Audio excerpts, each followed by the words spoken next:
Hey guys, it's Kristen. Welcome back to my channel. I hope you guys all had an amazing Thanksgiving and overall just a very peaceful start to this holiday season. Today I wanted to film a sit-down video doing a little bit of a story time talking about how I became a board-certified women's health physical therapist and just offering you guys tips, tricks, and guidance if you're looking to get into the field of women's health and pelvic floor physical therapy. Something I wanted to mention too, although it's called the WCS, Women's Health Clinical Specialist, that's really a horrible name for it because I do treat all genders. So it's not just limited to women. I believe the APTA is trying to have that name changed, so hopefully soon. So I just wanted to add that in there as well. Before we get on with today's video, I wanted to take a minute to thank the sponsor of today's video, which is Ana Luisa. If you guys have been watching me since my PT school journey, I have been partnering with Ana Luisa since nearly 2020. I think my first video with them was during the COVID pandemic, which is so crazy that, first of all, that was 5 years ago, but second of all, that the pieces that I'm wearing today have been staples in my accessory collection for the past 5 years. This necklace, it's a cute little dainty K necklace. I'm not even kidding you guys, I wear pretty much every single day to work. If you watch back my vlogs, you will see that I'm constantly wearing it, and it has held up so well. Super durable and no signs of tarnishing. Same with these earrings, these cute little, I guess you would call them like a rope kind of patterning. I wear them all the time, and again, same thing, no signs of tarnishing even after wearing them like in the showers, the gym. They just hold up super well. They do have a 2-year warranty on their pieces, but like I said, the pieces hold up way longer than that. They do have care instructions on their website, but honestly, I did not follow them, but they still held up anyway, so that just goes to show the quality of their pieces. Ana Luisa is having some really good holiday sales right now, so I will leave their link in the description box down below if you guys are interested in checking them out to get some gifts for your loved ones, or even just treating yourself in this holiday season, because you guys really deserve it. Thank you so much to Ana Luisa for sponsoring today's video. I love you guys. Please be sure to check them out, and let's get on with the rest of the story time. So if this happens to be the first video of mine that you're watching, I will link in my description box another video that talks all about how I knew I wanted to become a physical therapist, because I do feel like that is an important part of my story and it would take quite a while to reiterate here, so I will link that down below if you're interested. But the first step to becoming a women's health pelvic floor PT is obviously becoming a PT first. So typically that pathway looks like getting an undergraduate degree, and that can mean anything, any major. Personally, I majored in exercise sports science at the University of Georgia, go Dogs, and my minor was in global health. I also was on the pre-physical therapy track, so I took all of these certain prerequisite courses so I then could apply to physical therapy school after I took the GRE. So I did that my 4 years at UGA. I applied to PT schools during my senior year of college, got in, and started immediately after graduation, and then graduated with my DPT about 3 years later. Personally, at my school, if you're interested in pelvic floor, there are options to do a final clinical rotation in pelvic floor, which is a 12-week rotation. However, you need to take the level 1 course. If you don't know what that means, I will have some resources linked down below, but there are 2 major companies that offer this sort of course. One of them is Herman & Wallace, which that is who I took, and the second is APTA, the American Physical Therapy Association. So basically my school said if you take one of these courses, you can then apply and try to obtain a clinical rotation in pelvic floor physical therapy. These courses are really important because pretty much what the level 1 course is teaching you is how to do a pelvic floor muscle assessment and how to basically evaluate and treat the pelvic floor, because that really is not something that is taught in physical therapy school. The extent of our pelvic floor training was learning the very basic anatomy of the pelvis, and we had one 2-hour guest lecture from a local pelvic floor PT who came in and just talked a little bit about what she does in her practice, but it was not nearly enough information to then go and try to treat patients for a clinical. So that is why my school required you to take the level 1 course on your own time. That is something that you have to pay for out of pocket. It is quite expensive, unfortunately. I think close to $700 or $800. They do give a little bit of a discount for a student, but I firmly believe that it is an investment that if you know this is the field you want to go into, it is so worth it. By spending that money then, that allowed me to have a 12-week rotation in pelvic floor where I was with a really talented, really knowledgeable pelvic floor PT for 12 weeks. I was able to kind of soak up and absorb all of her knowledge and get 12 weeks experience treating pelvic floor patients pretty independently, again, under the guidance of someone who's super knowledgeable. Personally, I feel like that experience is so invaluable because had I not done that, the other option would be to probably do another rotation in orthopedics, and then when I'm graduating, trying to apply to pelvic floor clinics. But obviously you're not going to be as strong of a candidate as someone who took the level 1 course, had a long-term clinical rotation, was actually treating patients. So it is a short-term investment for a long-term gain, in my opinion. So if possible, I really encourage you to take the level 1 course as a student so you kind of have a leg up once you graduate, honestly. Also, it's saving your future employer money. If you go to them and say, I've already taken this class, then that's less money that they have to spend. So again, another incentive to hire you, which may put you above another candidate who has not had that experience. So basically, that's what I did during grad school.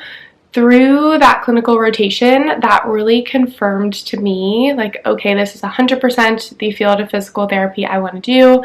I don't see myself doing anything else. So I personally applied for a residency program. There's not a ton of women's health residencies across the country.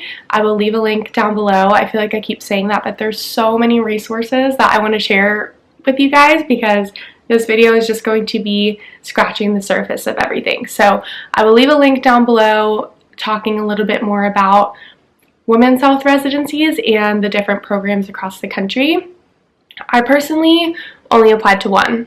I knew I wanted to be in the Philadelphia area because that's where my family was from. I went out of state for school, and personally, just where I was at in my life, I did not want to be away anymore. So I applied to one program in Philadelphia, and luckily I was accepted to that program, which is super exciting, and then I was able to complete that program. My residency was 1 year long, and basically the setup of it was kind of in trimesters, I guess is how I would describe it. So the first rotation was orthopedics, so I was treating pretty much a full ortho caseload, but they really tried to isolate it to conditions of the hip, the pelvis, the spine, really just getting my ortho skills as strong as they can be in that general region. Every single week I would have dedicated mentoring hours, and we would have didactic modules and labs to kind of supplement and strengthen my patient care. Then we transitioned into the pelvic component, which was another third, so several months of very similar, treating an entire pelvic caseload along with similar mentoring and didactic hours. I also took the Norton CLT course during that time to become a certified lymphedema therapist. Almost all women's health residencies do also add in a lymphedema component. The reason being, the final exam that you take to become a WCS, Women's Health Clinical Specialist, has questions on lymphedema and also pelvic floor. So a lot of residencies have you become a CLT, which is super cool because me personally, that was never something that was on my radar. I was always just very like pelvic floor focused, but taking that course made me realize how much I really do like treating lymph, and honestly how big of a connection there is between pelvic floor and lymphatic systems, and how valuable it is to have those skills when you're treating as a pelvic floor PT. So we took that class, and then the last third of the program was kind of 50%, I shouldn't say 50, maybe let's say 60% lymph, 40% pelvic. So that was kind of the last little trimester of the program. we had a final capstone presentation, and then at the end of that residency year, you are eligible to then sit for your WCS. I'm going to pull up my laptop because I want to read this directly off the website so I don't screw anything up, because I feel like this is like a really important, crucial part of the video. So this is straight from the APTA website talking about the eligibility requirements to sit for the WCS. So option 1 is 2,000 hours of patient care in the specialty area within the last 10 years. 25% of that must be within the last 3 years. So if you don't do a residency program, which again, most people do not because there's not that many of them, if you don't do a residency, that is your option to sit for the WCS. So trying to get 2,000 hours treating pelvic floor patients, which probably takes a couple of years, and then you can apply for the WCS, which I'll talk about in a minute. Or the second option, what I did, complete a residency within the last 10 years, and you must graduate, and then you can apply to sit for the WCS. So residency or a lot of treatment hours, then you can apply for the exam. The process for sitting and applying for the WCS is pretty long. So the first thing I had to do was submit a case study about a patient that I treated and basically demonstrating how I practice according to the current evidence that is available. It took a super long time. It was super expensive to apply for, and then you wait to hear back if your case study was approved.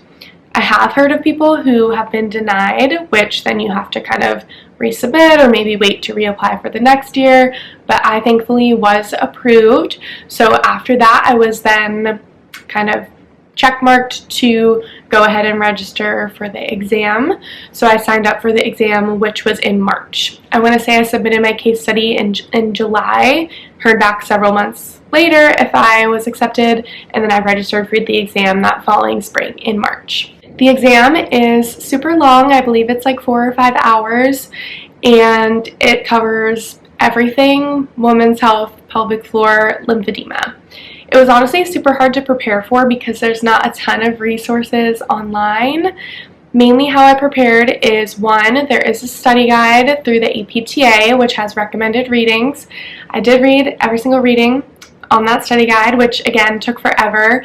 I have 2 giant 5-inch binders filled with all those readings, and I don't think I'll ever throw them out because it just took so much of my time and energy to prepare. I could never do that because I'm just like super proud of it. So I did that. There also is a podcast that I will insert here that I would listen to. That was super helpful, just talking about current evidence. I purchased a book on Amazon, which I will insert here. That was just kind of a short little study guide that someone put together. And there is another website that I will also insert here that just had some blog posts of resources. But there's not a ton out there, so I really just kind of was using the resources that I was finding and trusting in my residency training to prepare the best way that I could. So I took my exam this March and I did pass, which is super exciting. So now I'm able to have the letters WCS behind my name, Board Certified Women's Health Clinical Specialist. It doesn't change anything in terms of the sort of job that I'm doing. You can do the same exact job with or without that sort of credentialing, but it's just a way for patients to see, okay, you do have this kind of next level of training. Some jobs may pay you a little bit more for having it. I personally feel like WCS has opened doors for me in terms of being able to now have a private practice and kind of work for myself. I feel like it's just something to set you apart from everyone else who is treating pelvic floor in your area, because not many people have this certification, only a couple hundred in the whole country. So it really is an honor and a privilege to have this certification. That is all for today's video. I hope this was helpful. Please leave any questions that you have down in the comments below, and I'd be more than happy to answer them. I strongly believe that we need so many more pelvic floor PTs, so if you are interested at all or have any questions, I would love to be a resource for you guys. Thank you guys so much for watching today's video. I love you all, and I hope you have a great rest of your day, and I'll talk to you in my next one. Bye, friends!